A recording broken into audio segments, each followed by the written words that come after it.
Welcome to Season 3 of Under the Sisterhood, Women Making the World Healthier. We'll be featuring a podcast every Friday through the end of the year. Our conversations will focus on many different aspects of health and wellness. We'll examine women's health, general health, menopause, sexual health, and reproductive health, as well as we'll dive into wellness. This is a podcast to celebrate women and all that they do in our world. I'm Elizabeth Elfenbein. Let's get under the hood.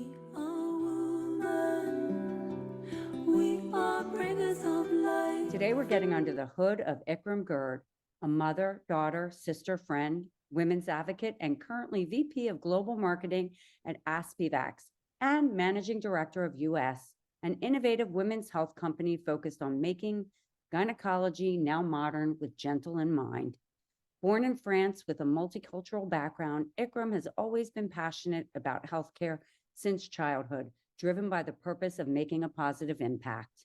With 18 years of experience in international marketing and healthcare, she's fully dedicated to empowering women for better and gentle care they deserve by raising awareness around innovations and developing new patient-centric solutions. Along with her role within Aspivix and involvement as a marketing and healthcare awards judge, her participation as a speaker in women's empowerment and marketing expert talks reflects her contributions to advancing marketing and women's health practices, as well as the role of women in leadership. Through multiple nonprofit organizations, she's dedicated to uplifting women, serving as a mentor to amplify their voices and support their career paths. Being a member of Inspiring Girls USA's board of directors highlights her commitment to breaking down gender stereotypes and providing role models for young girls to raise their aspirations. Ikram is driven by challenges that she embraces, and her motto is her reminder: fear is only temporary, regrets last forever. Outside of work, she now lives in Southern California, where she enjoys spending time with her family, traveling around the world, and giving back to the community. Welcome, Ikram. Thank you, Elizabeth. Thank you so much for having me. It's such a pleasure to be here today. I'm so excited. This has been a wonderful season 3, Women Making the World Healthier. And it's really, what's really interesting for me is every conversation I have with each woman, you're coming at healthcare differently and you're doing different things within in healthcare. But more importantly, it's like how your journey began and what got you interested in healthcare. So I'd love it if you would begin by sharing your story of what inspired you to become interested in healthcare. That's such an amazing question. Thank you, Elizabeth, for asking. And thank you again for having me. So let me take a step back and maybe I can start when I was young with my childhood dream. So basically, I was very inspired early on with people in my family who were doctors. I've always been driven to make a positive impact, and seeing what they were doing was just amazing. On top of that, I was very inspired by my mom, who really spent her career taking care of children.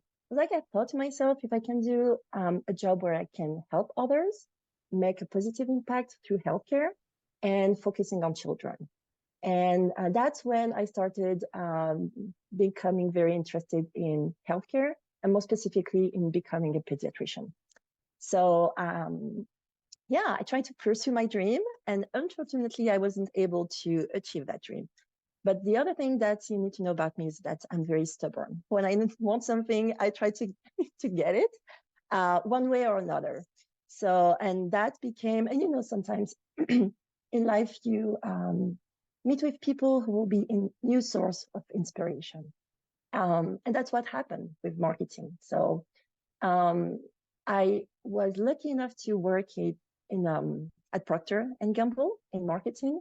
And that's when I met with product managers. And that became kind of, love at first sight almost. I just became passionate about marketing. So I've used that. I got my master in marketing and communication, and I've used that to be able to join healthcare. And that was my very first professional experience 18 years ago, which doesn't make me look younger now. But that's how I started joining healthcare. So I really started with a 2-month contract in pharma which became 5 years. And before I know it, now it's been 18 years. And I had an amazing time working in different fields within healthcare. So I worked in pharma, diagnostic, medical device, home care, and now in women's health. And it just feels like everything makes sense in my career.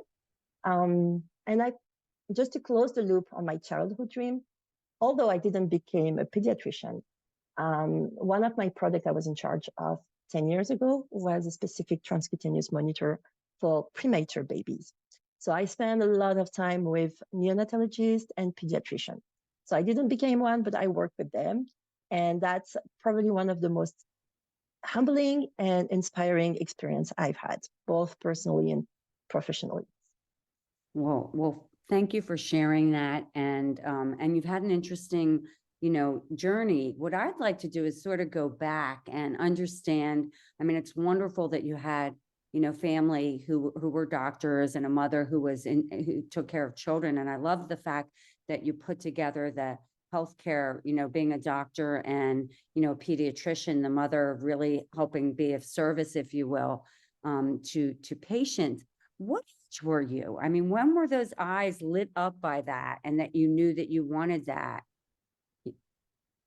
Yeah, I think I'm just personal experience being exposed to role models, like having those people in healthcare and seeing how hard work at the same time it is, but at the same time very rewarding. That really got me inspired.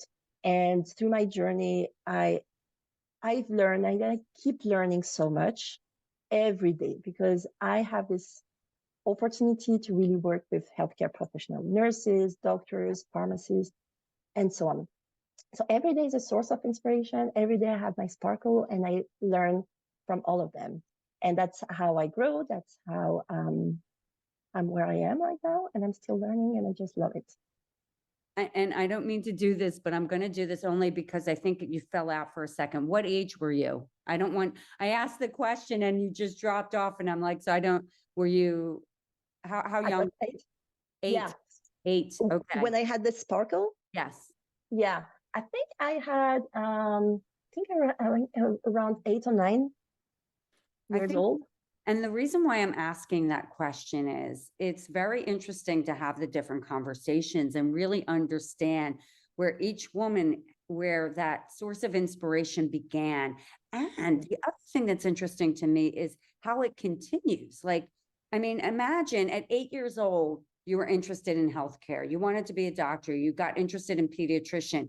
And while you might not have gone into becoming a doctor, you have been in the healthcare field. And so for you to be able to take that spark, and maybe that wasn't the exact path for you, but find a way to weave it in through your journey has just been extraordinary. And so I would like to understand your different experiences. I mean, you've been in many different facets of healthcare, to your point of pharma. You started at P&G. Why don't you share with the audience a little bit of where you've been and the journey and some of your experiences at each of those types of companies because of the categories you've worked in? Yeah, sure. Let me do that. And maybe I can just add something to your former question. I think it's very important and it's interesting to see how this spark and this inspiration starts very early on. And that's also one of the reasons I joined Inspiring Girls, where the mission is really to find role models for young girls. Like if a girl would like to be an astronaut, she needs also to see one other woman doing that. And that will inspire her. And that will, it's really about planting a seed early on and keeping that and say, oh, that's possible. It's something, it's not just a dream, it's something I can do because another woman has done it. So I just find it very interesting. And that's why I'm very dedicated to this mission with Inspiring Girls. So now going back to your question. So yes, I had spent 5 years in pharma, in marketing. And that was back then in France, where I was very into working with pharmacists, making sure that we were able to work with all the different stakeholders and coordinating the efforts to be able for them to get the right drugs for the patient, providing educational program, and so on. So it has been very interesting to really learn about also the distribution system in that industry, where pharmacies get drugs delivered to them twice a day, which I found it in terms of distribution system amazing. So you come to your pharmacist in the morning as a patient, you can get pretty much any type of treatment available delivered to your pharmacist in the afternoon. So that was very, very interesting. Then I moved to home care, which is another type of field where patients are taken care at home. The main goal is really to provide a better care for patients and allowing them to stay less time in the hospital where it's not very friendly. And then being able to be taking care for different type of disease, respiratory care, diabetes, and so on. So I've learned also a lot on that field. Can I ask a question? Sorry, Ikram, sure. a question. Go ahead. I'm very intrigued with the home care.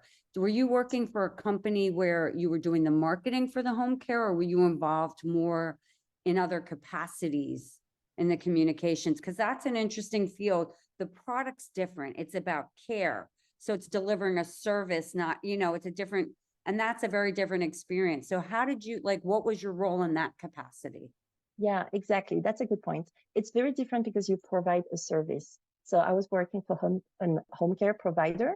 That home care provider was producing gas, oxygen, that patient might need.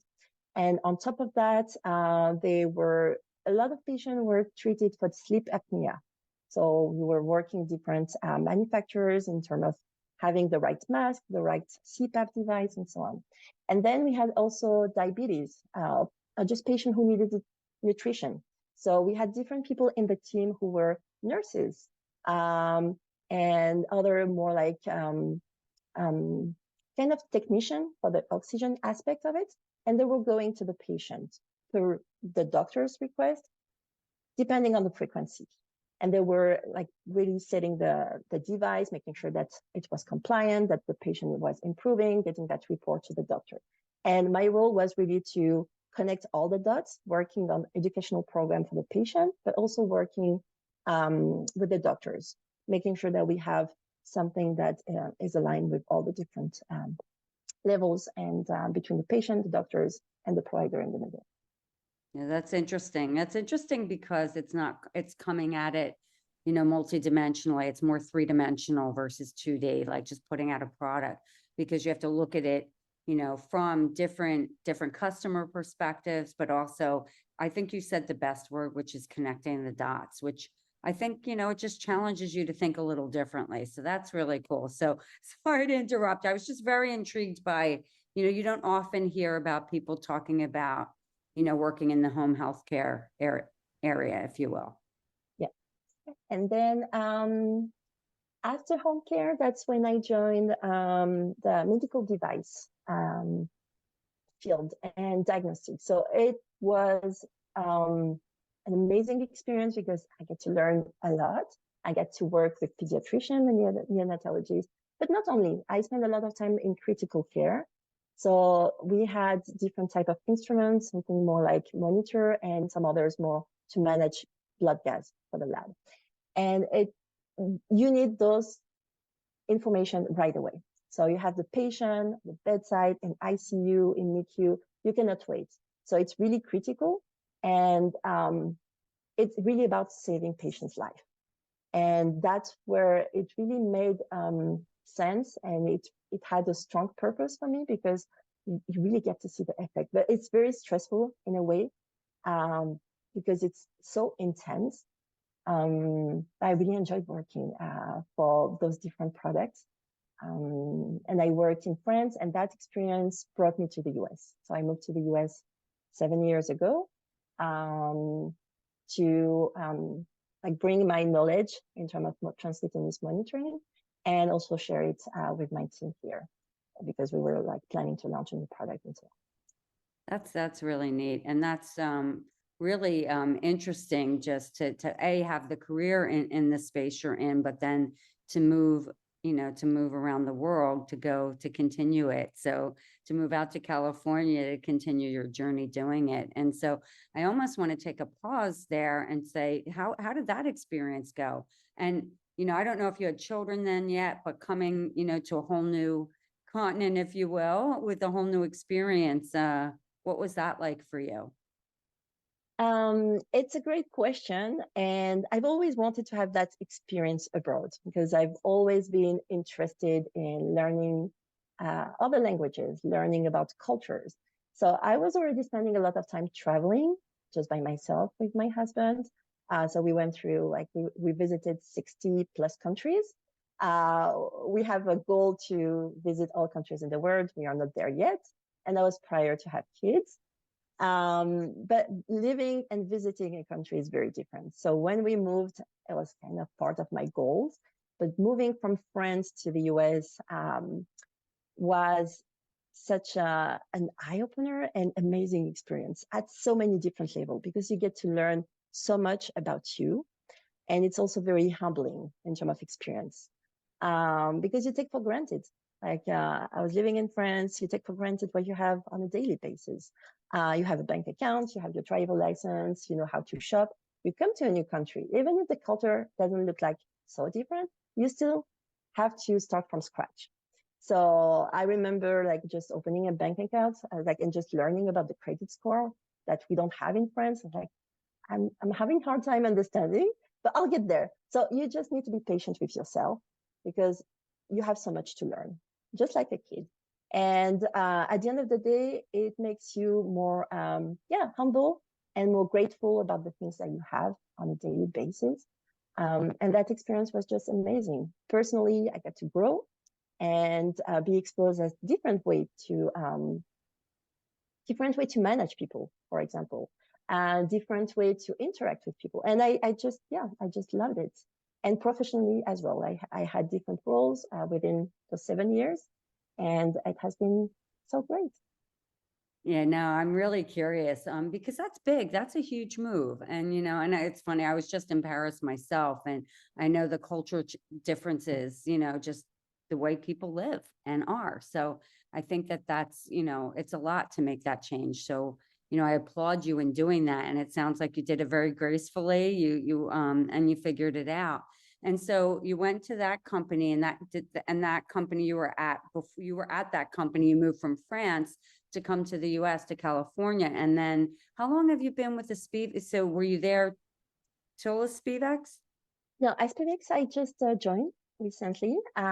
So after working in medical device diagnostic, I just recently moved to Aspivix. And that's one of the most amazing experience so far because it resonates with me also personally as a woman. So being in a woman's health space makes it feels like everything aligned together. So now I'm a mom and I'm a woman, and I'm also like there's a lot of questions as a woman we ask about healthcare. And one thing that is kind of shocking, like why women do we have to suffer? Every time we do something, we have our period, we suffer. We have we give birth, we suffer. Like there's so many unnecessary and unmet needs in terms of pain. So that's why when I learned about what Aspivix was doing, it definitely resonates with me because it's like it becomes now my new mission to help women reduce that pain for any type of transcervical procedures like getting an IUD. When you hear about those IUD stories, it's scary and it's shocking. It's scary to see how many women are just not getting an IUD because they are just scared. And that scare is due to that pain. And the pain is due to the tenaculum that is used. And when you learn more about, when you're curious, and when you learn more about how those procedures are done, it's very scary and very shocking. The instrument wasn't developed for gynecology when you think about it. It's something that was used and developed a century ago to extract bullets from soldiers on the battlefield.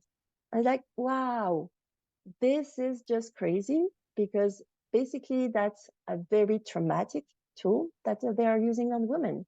and probably one of the most sensitive part of women's body. So it's outside of being shocking, is like, how do we develop something more for women? And now that we have so many innovations, so many companies out there, why women, like we are half of the population worldwide? So why isn't even a priority? When you think about the tenaculum, there's no other companies focusing on that. Like we keep using the same traumatic thing, and we are not addressing the root cause of why women are not getting an IUD.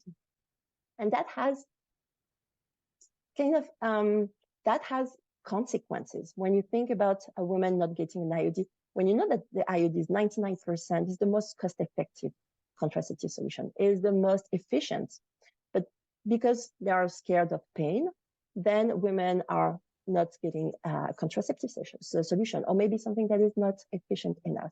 And then that leads to 121 million of unplanned pregnancies. Those unplanned pregnancies, you have 60% of them ending in abortion. So that is, it's not just about addressing pain. That pain has other consequences bigger than that. So that's why it gets me, don't get me started, because I'm very passionate about the subject. And yeah, and that's why I'm really excited to work for Aspivix, because they have really developed something that is gentle in mind. And the goal is really to make gynecology modern, and by bringing new innovation, something that is really developed for women and also for the clinician. So that way it's something easy to use and something gentle for women. Yeah, well, thank you so much for sharing that. And it's so interesting that you say that. I just go back if I'm thinking about IUDs and just like, and I'll tell you something, just like hormone replacement therapies, 1 minute they're okay, the next minute the news, the media has done so much back in, you know, as I'm growing up, if you will, when I would have considered an IUD. So I would have been scared just because of the news and the media. And today, of course, there are better products out there, and so you kind of wonder. So I do think it's about education. I couldn't agree more about the fear factor. Just as a human being, like it's just scary. Yet on the other side, it can do so much for you in terms of prevention and really, you know, a safe alternative. So I love the fact that you're passionate about that, and that you're doing women's health now. And I have to say, you know, not to jump on the bandwagon with that, Ikram, but I myself, this whole series of women, celebrating women, making the world healthier, has been such a wonderful experience for me personally, because I've worked across health and wellness, and I've worked on some women health products, but not many in my career, believe it or not. And so I think about that, and I think about having these conversations with women, whether they're investing in women founders who are creating products for women's health, whether they're in marketing, whether they're a doctor. It has been the most satisfying series of conversations, because I feel like we're amplifying the voice around women's health. And we might be doing it one woman at a time, but each of you have such unique experiences. So, and I think what's interesting about your story is parallel to mine. It's like we've covered all these categories of healthcare, and now suddenly it's all about women. Like, what do we do about that? So I want to delve into that, because I think you have an interesting story. We had a great conversation a week or so ago about mentoring, not just women's health, but women's empowerment, really looking at women. So I'd be curious to get your perspective on women's health and empowerment, because in a way that's about our bodies, you know, and our power, being strong women, and understanding the power that we have. So talk a little bit about that before we go into the mentoring. Okay, sounds good. I would say that I've always considered myself as a feminist, but at the same time, it's like, I wish I can do more for women. I don't even know where to start. So it took me some time, and I think going through my journey, my own personal experience, helped me trying to see where I can help based on what I know, what I've experienced, and if that can benefit others, great. And going back also to what drives me, I love to help others, and I love to make an impact. So when I started leading people, so I've been a people manager and people leader for like over 10 years. And let me just tell you a quick story. Like more than 10 years ago, it was very interesting because I was working, doing a great job. And then I had one of my manager who was a man, and we were talking about what's next for me. And I told him, I'm very interested in managing people because I feel like I can do it. And then he looked at me and say, you know what? You cannot do it. It's not like you cannot manage people. You're too kind. You're too nice. I'm like, okay, why is it, it sounds like it's bad. And it sounds like it's not something that, that will be successful as being a leader. I was like, then just coach me and help me. So anyway, long story short, like he didn't really coach me or do anything. So I moved to a different company, and that's where I got my first experience as a leader.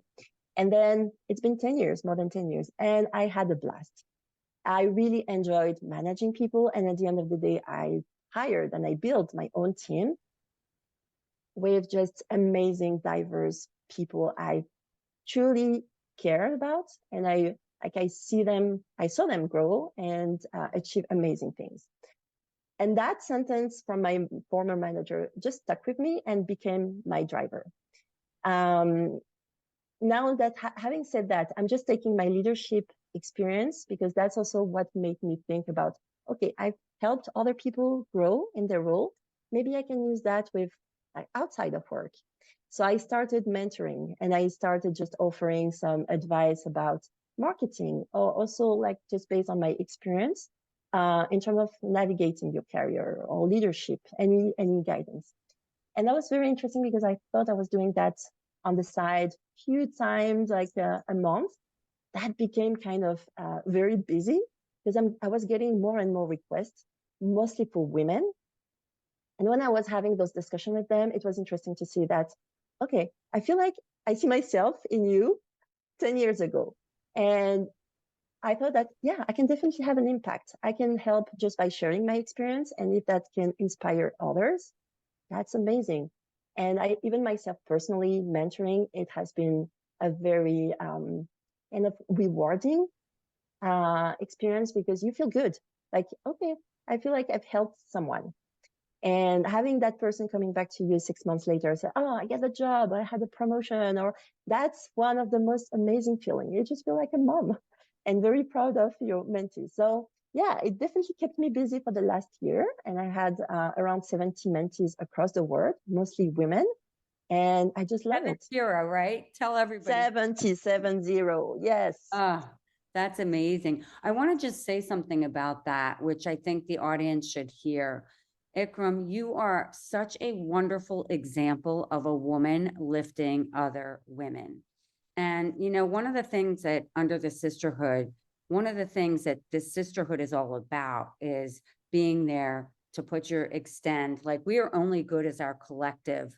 When women unite, we can do anything together. And I think, I don't know if I told you this, or actually you were on the call for our 1-year anniversary when Dr. Joanne Berger Sweeney, she's the president, everybody, of Trinity College in Hartford. And one of her rallying cries to women was that, own and know your power, but know our collective power when we're forces of good with each other. She didn't use the word forces of good, but I'm citing that as it relates to you, Ikram, because I think you do that naturally. And that's one of the things that's been for me in even starting this company. I wanted to create this sisterhood where each woman was lifting the next woman. We're not just building a network to get ahead in business. I'm happy to do that, happy to help any woman, really anybody, but really women more than anything, to lift them. But more importantly, it's about connecting women to be inspired, to be role models, to see what we can do together and alone. And I think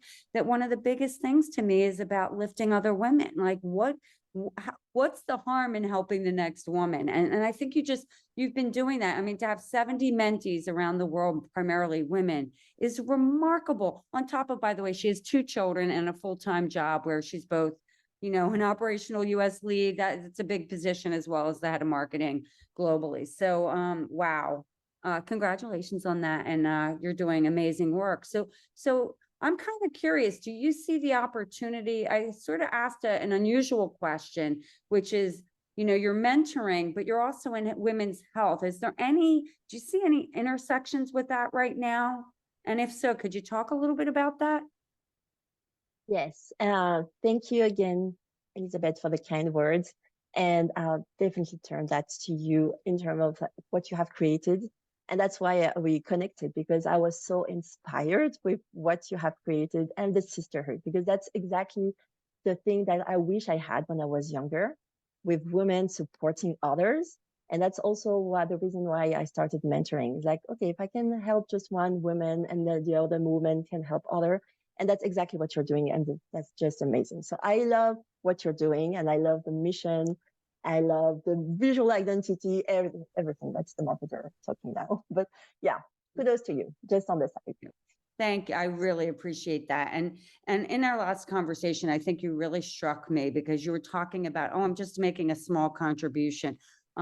You are making a huge contribution, because even if we only touch one woman, I'm touching you today, Ikram, and then you go and you feel this experience, your heart expands, you go out and you touch the next woman, and she has a heart expansive experience, and she goes and touches the next woman. I mean, we don't even recognize that our simple everyday gestures of us just being who we are having exponential effects. So getting back to the question around women's health and mentoring, are you finding that there's a natural intersection there? Is it like, I'm just kind of doing it, or, separate? Yes, no, I found it very natural. And it's very interesting because I felt like from my recent experience in women's health, I just feel like it's a community where I didn't have that feeling for other fields.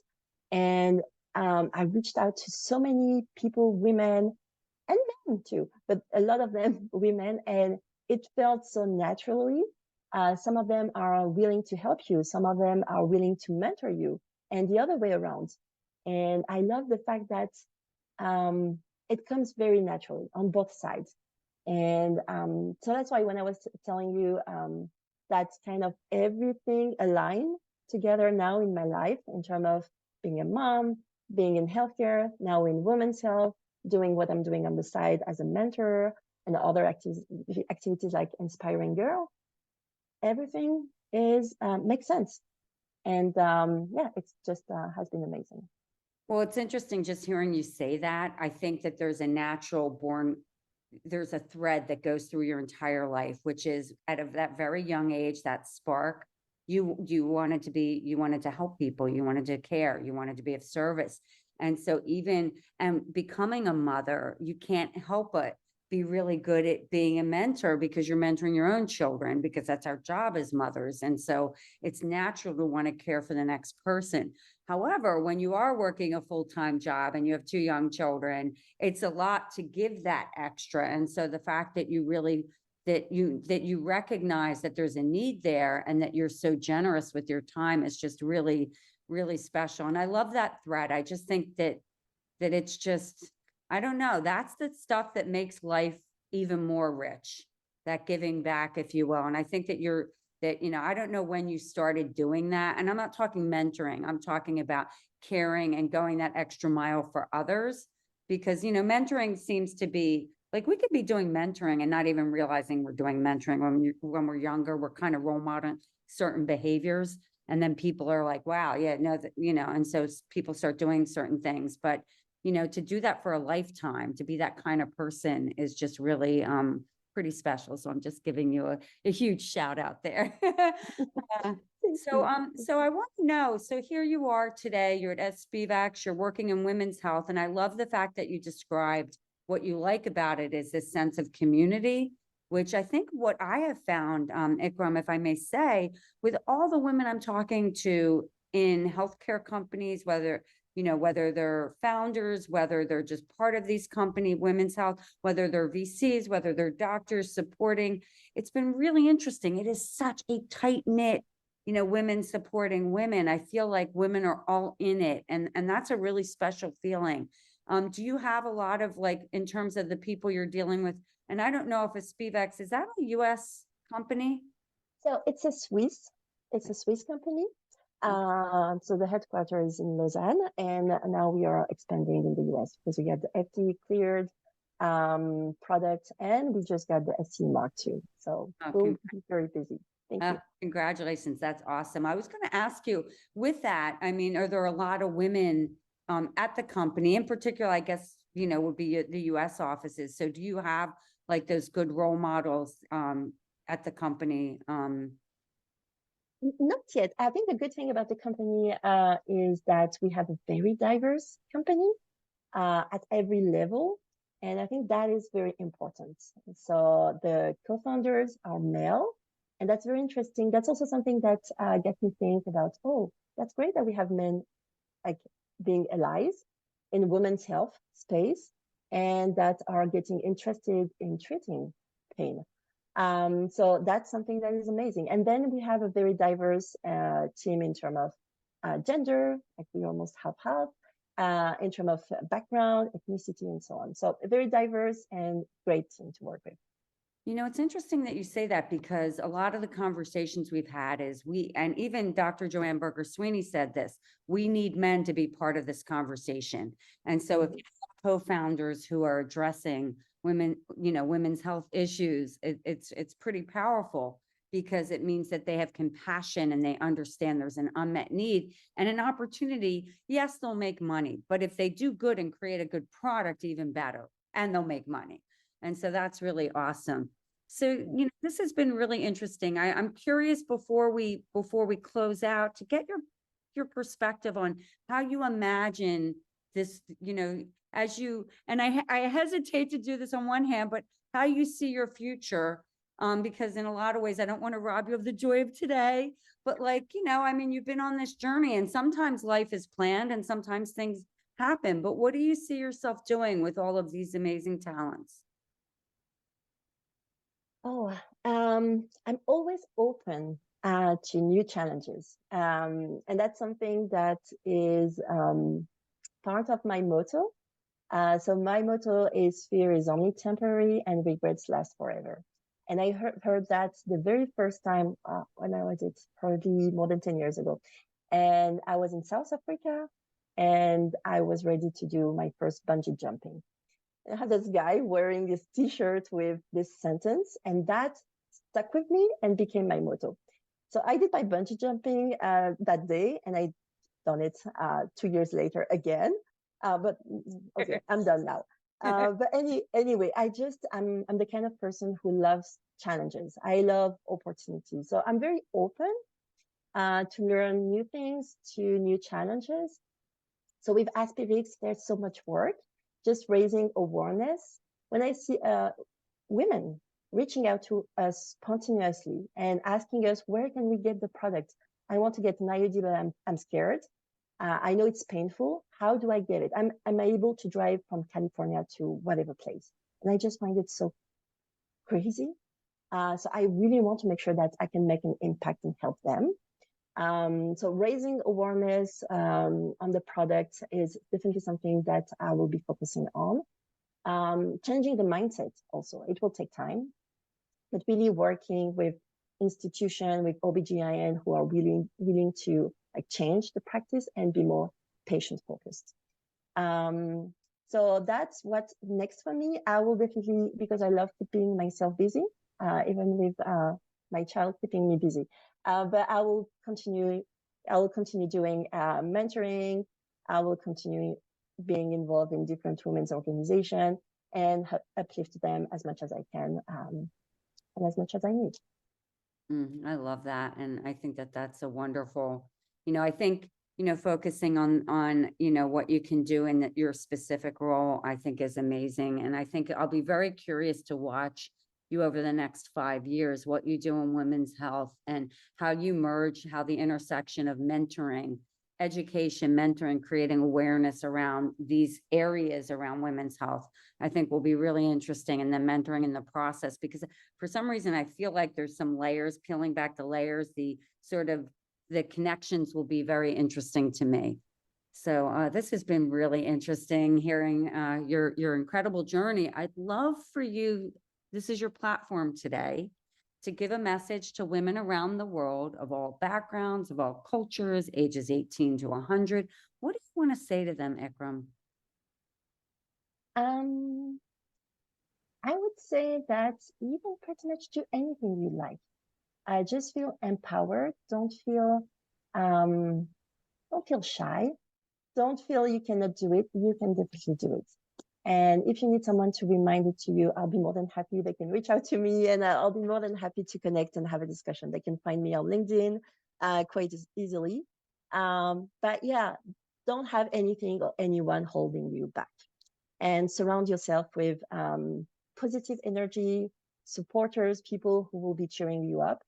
And yeah, I think that's definitely have a clear focus on what you would like to do, and you can do it. And surround yourself with these positive people in your family surrounding and so on. I love that. And I love the surround yourself with the positive energy, because I think that when you're surrounded by that kind of energy, anything's possible. And, you know, and so I think that's wonderful. Well, thank you so much. This has been a wonderful conversation, and I love the work you're doing, Ikram. I mean, you know, coming from a marketing background, I totally get the marketing side of it, but all the good that comes that with all the aspects of what you're doing is just amazing. So thank you for sharing your story and getting under the hood with me today. Thank you, Elizabeth. Thank you for having me, and thank you for what you're doing. I will definitely continue following your journey as well. And thank you for including me in your sisterhood, and happy to help other sisters. Well, we're so happy to have you in our sisterhood, and we'll be having our next event soon. And I'll let you know, and I hope you'll be able to make it, but have a wonderful day. Thank you, Ikram. Thank you. Thanks for listening to Under the Sisterhood. If you haven't already, please give us a quick rating and review on Apple or Spotify. And make sure to follow us on Instagram, Facebook, and Twitter so you can hear from more amazing women. This podcast is created and hosted by Under the Sisterhood LLC and Elizabeth Elfenbein, produced by Elizabeth Elfenbein and Zach Slaff, and edited by Zach Slaff. The music is by Ayla Schaefer, her song Rose.